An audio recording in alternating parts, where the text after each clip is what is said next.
Саламатсыздарбы, кыргыз элим. Мен бул жерге 3 жылга чукулдап калдык. Кызымды алып келип көрсөтүп атам.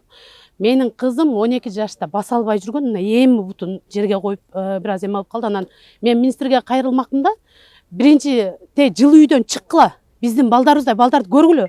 Бул центр бизге керек да. Кантип кайсы эме ой менен жабабыз дейсиңер, биз түшүнгөн жокпуз. Бизге бул Жумабековтой профессорлор керек. Биз балдарыбызды кайсы жака алып барып лечение кылдыртабыз? Эмне баспаган балдарыбызды биз өмүр бою сүйрөмөкпүзбү? Бир аз ойлонуш керек да. Урматтуу президентибиз, биз мен мисалы үчүн интернеттен эле көрүп калып чыктым. Мен эч ким чакырган жок. Анткени менин көйгөйүм менин кызым. Значит, элдин көйгөйү менин көйгөйүм деген сөз. Менин балдарымдай канча бала бар бул жерде ыйлап цыктап баса албаган? Канча балдар бар кол буту кыйшып түздөсө экен, ата-энем, врачтар жардам берсе экен деген. Ошол нерсени келип көргүлө да, биринчи министр деген ордунан чыксын да. Жылуу комнатада отуруп, креслого отуруп алып эле анан жок жоюш керек. Кайсы эме менен айтып атат, акыл менен. Биз министр эмес, ал кишичилик илим албастан туруп жөнөкөй жаран катары менен айтат элем. Ал министрге караганда менин акылым жакшы эле жетип атат. Эгер менин кызым баспаса, менин кызымдай кыздар, балдар 100дөн 1000ден Кыргызстанда көп болсо, эмне балдар баспай атат деп пенсия төлөп жашаганга милдеттүүбү биздин мамлекетибиз? Акылын иштетпейби? Ушул балдар басып кетсин, наоборот, буну жойбойлу, булар иштеш керек, бизден жаштар чыгыш керек деген ордуна теги ысык ордуна отуруп алып туруп жоюш керек деп. Биринчи келсин, биздин балдарыбыз менен аралашып жашасын, могу врачтар көргөндөй путу колун кармасын, сезбестен чычып сыйып койгон балдарыбыз бар, ошого аралашып, ошонун жытына кирип көрсүн, анан жоём десин. Биз мисалы үчүн эгер жоём дей турган болсо, мен лично мен айтам, мен Сабырбек Жумабековго да тууган эмесмин, биякта врачтарга да тууган эмесмин, Оштон келген кишимин. Мен надо будет Оштогу элди да көтөрүп келем. Себеби канча ДЦП балдар бар, канча дымычылар бар. Уятта акырын, уятта. Мен министрге ушуну айтмакмын. Бул жакка тийишпестен башка жагыңар түзөй бергиле. Бул моду нерсеге тийбегиле, вообще акыңар жок. Не имеете права. Биз керек болсо элдер силердин алдыңарга жер барабыз, ушуну көтөрүпчү проблеманы. Биздин балдар ушул жерден басып атат. Так что отурган жериңерде отургула, жеп атасыңарбы, жей бергиле. Бул жакка тийишпегиле биздин врачтарга. И все. Элотак Жумабеков издепчи. Бизде таяр турган врачыбызды эмне отставкага кетирип коюп, министр өзү эмне кылат экен? Ойлоп тапканы жанагы карантинде кыйрат берем деп коронавирус жок кылам дегениби? Ал министр деген биринчи элге аралашыш керек, бул врачтарыбызга ошо. Эл менен чогуу болуш керек. Эл менен чогуу болуш керек. Анан кийин калганын айтыш керек. Азыр мисалы үчүн менин кызым ушул жерге келип таманын жерге коюп баштады. 2 жыл болду. 12 жылдан бери жаткан. Жок, силер пандемияны айтып атпайсыңарбы? Ооба. Ошол пандемия убагында, например. Жакпадыбы ПСШ эле? Жок, ал убакта деген министр болгон эмес, например. Правильно? Мен деле айтып койсом болобу деди. Мен атым Азат болот, мен жөн эле карапайым, жөн эле элмин, намым деле жок, жөн эле врач болуп иштейм биякта. Анан бир 2 жыл мурун тетегим чорный июль убагында биз агай, например, ага эч ким айткан эмес, барып Гансиге 2 корпус ачып бер депчи. Өзүнүн, например, өзүнүн идеясын чыгарып, биякта биздин ушул инициативаны көтөрүп, жүргүлө балдар эми колдойлу деп биз жакта иштегенбиз бардыгыбыз. Акча деле берген, акча деле сураганда эле бекер эле эл үчүн кылганбыздар. Ошо именно ошол убакта министр кайда эле? Силер каякта болушуң, агай? Силер деле угуусуңар, баарына угуусуңар силер бизден, биз жөн эле карапайым элбиз. Биякта азыр 900 киши иштеп жатат, 900. Анан мындай, скорая помощь приедет сейчас. Буларды ким кабыл атат азыр? Если биздин агайыбызды азыр ушинтип атса, бул агай, например, бизге магамы скальпелди карап үйрөткөн да, мондай кыласың депчи. Анан мындай грамоталар, мындай толкундап жатам да, мен мындай бекер эмес, үмүткөн эмес. Просто накипело, да, на самом деле накипело. Я вот коренной вот бишкекчанин, здесь родился, вырос. Это как бы беспредел. Вот если какая-то злоба у него есть на нашего директора, пусть сами разбираются, да, это же как бы очень мелочно, так же ведь нельзя делать. Булар деген, биз деген, мы же не политики же, мы же медики, мы же вне политики должны быть. Турал? Анан еще одно, вот 3 жыл болду, у нас была первая революция, вторая и третья. Турал? Тура. Бардык президенттер, вот эл аркылуу келдиби бияка? Правильно? Ошо бийликке келдиби? Аны эл кылып берди, карапайым элдер. Ошо карапайым эл тиякта ошо жаракат алганда ким жардам берди биякта? Биз бердикпи? Биз уктаган жокпуз, ичкен жокпуз. Ушакта жүрдүкпү ошонун жанында? Анан ушинтип өзүнүн элинин отношения кылса, анда бизге зачем? Вот как я молодой кадр говорю. Эртең эгерде ушундай беспредел болот, анда иштегенге зачем анда? Жабып салсын бардыгын. Биякта деген 17 отделение иштейт азыр, 17. 900 адам биякта өзүнө үйүнө эметип бияк иштеп жатат. Оң болуп калса. Биякта бизнести көрүп атасыңар. Бияк деген бул частный эмес да. Ушундайбы? Элдер, силердер журналисттер, Алган 4-5 вы как слышите, ошондо айтып барсаңар, ладно, бияк это просто невозможно. Например, вот работа остановилась полностью. Все плановые операции, экстренные, элдер, врачтар иштебей истеп атат. Если ушундай болсо, если какой-то, не знаю, самодур министр так говорит, ал биз, если честно, азыр бүт дүйнөгө уят кылды. Аканит деген ят деп чыккан ал. Аканит деп азыр элдер күлөт, казактар, орустар күлөт. А биз на конференцияга чыгып жүрөбүз, элдин бардыгы, о, агайды тааныйсыз, это Жумабеков деп айтат. Анын что, это купил что ли, или что? 120 тысяч, по-моему, операция он сделал, да? 120 000 операция кылсыр, оңой бу эмне, же кандай? Если сен министр болуп отурсаң, например, должностьта болсоң, ушинтип барып туруп бирөөнү мындай кылганда болбойт да мындай. Мен министрмин, сен мага келип туруп мага отчет беришиң керек. А министр эл үчүн иштейби? Эл деген биз болбосузбу, же биз кимбиз биякта? Рахмат. Округтен главврач болгон. Андан кийин министрде болду. Скорый медицинство. Анда да иштедим. Анан министрде да иштедим. Мындайча айтканда мен сыртынан эмес. Ушу больницанын түп тамырынан бери как раз арасын иштеп келаткан кишимин. Мына жерде турган, арабызда турган кээ бир менин коллегаларым мен иштеп атканда энесинин ишинде болчу. Кээ бирөөлөр студент болчу, кээ бирөөлөр окуучу болчу. Анткени менин каным менен жаным менен бирөө бул нелер. Мынакей айтпай коелу. Травматологиядан илгери bir хирургияга жабышкан өзүнчө bir кафедра болгон. Анан бөлүнүп чыкты. Ал убакта мисалы профессор Червеский деп болгон. Анан bir эки доцентибиз болгон Кыргызстан. Травматология Казым Тазабекович жана Сатындык Ожакматович. Мынакей эгерде больница бенефисто жаман болсо дейли да. Анда ушунча кандидаттар чыгат беле. Чыкпайт болчу кандидаттар. Doktorlar çıkart bile çıkmayıp olsun. Sırttan biröden travmatologiya gelip körsötө turgan jeri şu yer. Meyli bayağı ilgirki de çaçırandı senden görsetebиz. Ayıldı var görsetebиz. Oşonduktan men bu целенаправленный мишенге алган агрессия деп эсептейм.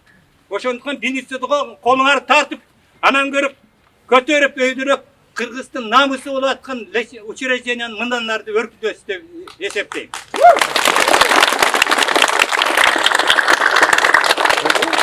Саламатсыңарбы, кымбаттуу коноктор. Мына биз в нашей истории не было столько журналистов, как сегодня на нашей территории. Я имею в виду в количественном отношении. Менин фамилиям Малаев Нимат Саидович. Ушул жерде иштегениме уже 40 жылдын тегереги болуп атат. В течение 38-40 лет мы здесь работаем. Мне, как практикующему врачу, не очень понятна данная ситуация, которая происходит в целом нашей стране, в том числе в нашем центре. Вы понимаете, Бишкекский научный центр травматологии и ортопедии, который создан в 2004 году, все это время, все эти годы, он совершенно нормально, в адекватном штатном режиме работает. За эти годы, как Кубанычбек Жамбурчиев сказал, выпущено около огромное количество врачей, травматологов, ортопедов и не только, которые получили около 400 врачей, которые работают на территории суверенного Кыргызстана и не только, и территории постсоветском пространстве. Эти ребята получили здесь образование, они получили здесь подготовку на нашей базе, на базе медцентра, нашего центра травматологии. И они оказывают сегодня помощь всему населению Кыргызстана. Благодаря существованию данного центра, во главе которого стоит академик Жумабеков Сапарбек Арсбекович. Что плохого? Если данное учреждение готовит огромное количество научных работников, огромное количество практикующих врачей, около 70, если я не ошибаюсь, подготовленных кандидатов меднаук. Да, и так далее. Доктора меднаук где-то 5-6 человек подготовлено. И на стадии завершения многие другие молодые люди, которые сегодня здесь обучаются в интернатуре, в аспирантуре, ординатуре и так далее, они вот на грани решения данного вопроса. Что плохого в этом? Я думаю, что это огромный вклад. В нашу страну, интеллектуальный вклад со стороны нашего центра подготовки квалифицированных, адекватных, нормальных сотрудников. Это во-первых. Во-вторых, уважаемые коллеги, уважаемые гости, уважаемые журналисты, ни одно научно-практические мероприятие, проходящее на территории СНГ, на территории Центральной Азии, да и за рубежом, без участия представителей нашего центра не проходит. Это о чем говорит? Это говорит о том, что авторитет и престиж данного учреждения, он аксиомно, однозначно, он значимый в этом пространстве, научном и практическом пространстве. Понимаете? И хочется сказать, что вот начиная с санитарок, заканчивая заведующим отделением администрации, мы работаем в адекватном режиме, оказываем круглосуточную помощь всему населению Кыргызстана и не только. И соседние республики больные приезжают сюда, которым оказывается помощь на нашей базе. Понимаете, уважаемые? И то, что там информация в соцсетях было сказано, что вернуть прежнее название, прежнее ГКБСМ аббревиатура, это была больница скорыми. Этот этап мы прошли. Если наши руководители думают, что не оказывается ургентная помощь нашим больным по другим дисциплинам, я думаю, что это ошибочное мнение. В нашем городе, да и в нашей стране вся необходимая ургентная помощь по разным направлениям, она проводится и делается и в городе, и не в городе. А здесь оказывает помощь всему населению Кыргызстана, и не только, повторяю, товарищи, из Казахстана, Узбекистана и так далее. Пока здесь получают они лечение, оперативное лечение, консервативное лечение. Что я хочу подчеркнуть? То есть оказывается ургентно-плановая помощь постоянного характера. Так что мы не знаем, наш коллектив, вот огромный коллектив, который вы снимаете сегодня, это коллектив, который делает имя нашему центру. Я думаю, что наш центр должен существовать, функционировать. Жашаш керек эртеңки күн үчүн, биздин муну жаштар үчүн окуп аткан, иштеп аткан. Рахмат. Заместитель директора по научной части. Фамилия моя Сулайманов Жаныш Даирович. Доктор медицинских наук, профессор. Эми биринчисин айтайын, анан сурооңуздарга жооп берейин. СССРдин убагында 70 жыл СССР болгон убакта, андан кийинки убакта да травматолог ортопедтердин өзүнүн борбору болгон эмес. СССР тарыхты көтөрсөңөр, ошол убакта да ошол борбор ачабыз деп көп биздин улуу агайлар аракет кылган, бирок центр ачылган эмес. Мына 2004 жылы ошол Сабырбек Артысбековичтин арты менен ушул борбор ачылып,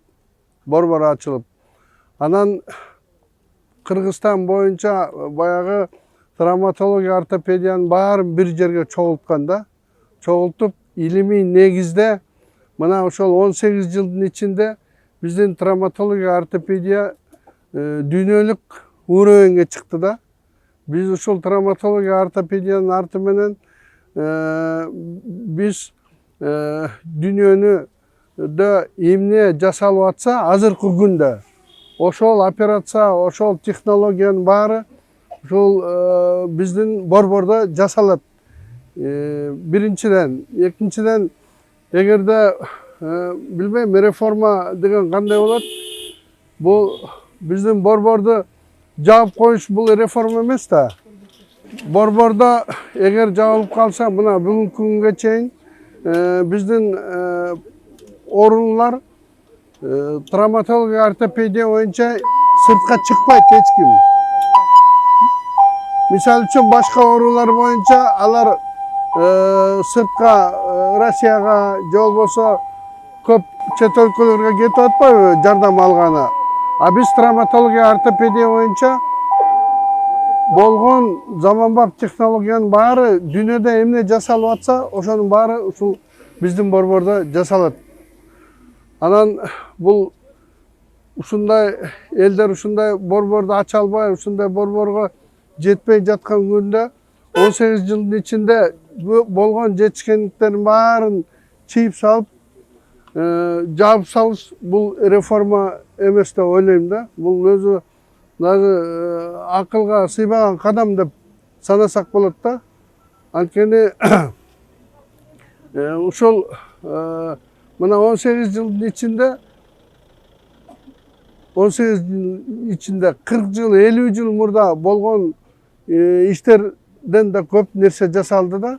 Вот 4-чү аргумент болуп атат да, 4-чү больницага айландырам деп. 4-чү больницага айландырганда биз кайра артка кетебиз. Кайра бир 20-30 жыл кайра артка кетебиз. Азыркы күндө ошол 4-чү больница кылган кызматты 10 эсе, 20 эсе жакшы, ошончолук качественный, ошончолук жаңы технологиялар менен жасалып атат да. Анан кийин ушундай рентабельный, гүлдөп иштеп аткан борборду жаап салыш бул реформа эмес да. И какие сейчас ваши требования, вот основные Требования оставить нашего центра. Центр, наоборот, надо помочь центру и в финансовом отношении, и во всех отношениях должно помочь государство. И в отношении снаряжения, в отношении оборудования. Это все, то, что у нас делается, это только силами наших сотрудников делается. И главная просьба, вот не мешать действительно нашей работе, дать возможность построить нашу нового центра, и после этого мы и так оставим этот центр. Эми мындай да, мына барыңа руктуңар жана биздин директор эме берип кетти го интервью. Бул 9 этаждуу 500 койкалуу борборго финансы жагын баары чечилип, баары бүтүп калган иш да. Эми ошолго уруксат берсе, 1-2 жылда бул борбор бүтөт. Бүткөндөн кийин биз ошоко кетебиз, анан больница скорой медицинская помощь деп буну кыла берсе болот да. Азыр бузбаш керек. Сиздер кандай талаптарды коесуздар? Эгер чын эле мисалы министрлик Жумабековду эгер кызматтан ала турган болсо, кандай кадамдарга барасыздар коллектив? Биз коллектив радикальный эле эмеге барабыз. Биз мына ушул 18 жылда тарбиялаган коллектив турат. Канча деген мына 10дон ашык докторлор чыкты, 60тан ашык кандидаттар чыкты. Дагы плеяда молодых ученых турат. Жаңы өсүп келаткан муун турат. Биз баарыбыз тикебизден турабыз. Радикальный мерага барабыз. Эгер ошондой болот болсо.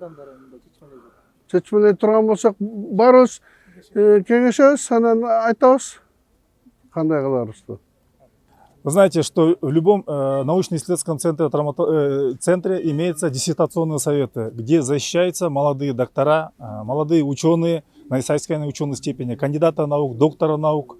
И в нашем центре вот, с 2008 года по приказу Национальной аттестационной комиссии существует диссертационный совет, при котором уже защищены 67 диссертаций по специальностям травматология, ортопедия, нейрохирургия и анестезиология, реаниматология. Вот. Теперь слушайте, то, что сейчас планируют реорганизовать нашу организацию, то есть это говорит о том, что этого диссертационного совета больше существовать не будет. На данный момент уже имеется где-то около 20 кандидатских и докторских диссертаций, уже, которые готовы идут на защиту. А теперь куда они пойдут? Они пойдут в Россию или куда? Казахстан. Ну, в Казахстане тоже нету совета. Потому что казахские коллеги, таджикские коллеги, россияне, узбеки, они все защищаются у нас по этим 3 дисциплинам. Поэтому я обращаюсь к вам всем, пожалуйста, сохраните наш центр травматологии и ортопедии. Разрушать, конечно, все можно, но созидать, создавать новое, вот это и есть суть нашего требования. Поэтому, пожалуйста, обращаюсь всем еще раз. Пожалуйста, сохраните наш центр. Посмотрите на этих будущих диссертантов, которые они будут защищать, теперь у нас защищаться. Урматтуу жарандар, урматтуу кыргыз элим, мынакей бүгүн бизде травматология борборунда Кыргызстандын ичинде чоң пресс-конференция болуп жатат. Мунун себеби ушул бизге борборду жабабыз, башка мурунку больницага айландырабыз деген сөздүн үстүндө жүрүп атат да. Биз Кыргызстан эгемендүү өлкөбүз. Биз мурун Советтер Союзу учурунда бизде мындай борбор эч качан болгон эмес. Азыр карап көрсөңүздөр, бүт коңшу өлкөлөрдө, Орто Азия мамлекеттеринде бардык жерде институт травматология ортопедиясы бар, ар бир өлкөнүн. А бизде илимий борбор. Эми акыркы учурларда ушул илимий борборду жоготобуз, жок кылабыз, анын ордуна башка мурунку больницанын атын беребиз деп атышат. Биз ойлойбуз, бул эч туура эмес. Себеби дегенде, миңдеген биздин жарандар, миңдеген биздин ортопедиялык жарандар, канча деген инвалидтерин кыргыз эли төргөрөктүн 4 бурчунан кыргыздын элибиздин Кыргызстандын бурчунан келип, ошол жарандардын бардыгы биздин борбордон дарыланып жатышат. Дарыланганда дагы эң жогорку деңгээлде дарыланып атышат. Жардамдарды алып атышат. Анан эми ушундай учурда биз бул борборду баягы жоюп койгонубуз эч качан туура эмес. Биз ойлойбуз, урматтуу президент Садыр Нуркожоевич, сиз биздин президентибиз, сиз биздин элибиздин гаранты болуп эсептелесиз. Биз сизден суранып кетебиз. Борборду ушу элибиздин атынан, эли журтубуздун атынан, коллективибиздин, чоң коллективибиздин атынан биз сизден суранып кетебиз. Биздин борборду сактап бериңиз. Себеби дегенде биз алга жылышыбыз керек. Башка мамлекеттердей болуп, мурунку калыпка эч качан келбешибиз керек. Рахмат. Урматтуу элүү, сизерге кайрылып кетебиз. Менин атым Калчаев Бакыт Нурдинович, мен ординатор бөлүмүнүн башчысы болом. Ушул борборубуздун жаштардын атынан сүйлөп кетейин деп жатам. Мына агайларыбыз айтып кетти, кайталабай эле коеюн, кыска нуска айтып кетейин. Бүгүнкү күндө мына бизде ушу бөлүмүбүздө 100дөн ашык жаш балдар, муунубуз билим алып жатат да. Анан кийин мына бүгүн чоң ушундай көңүлүбүз талап турат, жоёбуз дегенчи борборубузду. Анан кийин жоюлса, ушул окуп билим алып жаткан биздин жаштарыбыз эртең кайда барат? Ошондуктан дагы бир жолу биздин президентибиз Садыр Нуркожоевичке кайрылып кетет элек, жаштардын атынан суранабыз, ушу биздин борборубузду сактап калыңыздарды. Рахмат сизерге. Зовут Борукеев Азамат Кыржыбекович, я являюсь заведующим научно-организационного отдела больницы 100. Разрешите не повторяться, просто хотелось бы обратиться от имени молодежи, от имени молодых сотрудников больницы 100, которые занимаются непосредственно наукой. Уважаемый Садыр Нуркожоевич, мы вас убедительно просим спасти и сохранить наш центр, который становился очень-очень много лет. Мы достигли очень больших успехов в развитии не только травматологии и ортопедии Кыргызстана, но и ближних и дальних зарубежий. В нашем центре в нашем отделе работают более 50 молодых сотрудников, которые непосредственно каждый день занимаются научно-исследовательскими работами. И реорганизация больницы 100 приведет невосполнимый урон в развитии не только травматологии и ортопедии Кыргызстана, но и ближнего и дальнего зарубежья. Так что убедительно просим вас еще раз спасти и сохранить наш центр. Урматтуу кыргыз элим, урматтуу Садыр Нуркожоевич, биздин мамлекеттин башында, элдин башында сиздей улуу инсан, акылдуу адам турганда, улуу кыргыз акылман элим турганда, мен ойлойм, биздин илимий борбор эч качан жабылбайт деп. Сиздердин колдооңуздарды биз күтөбүз. Рахмат баарыңыздарга.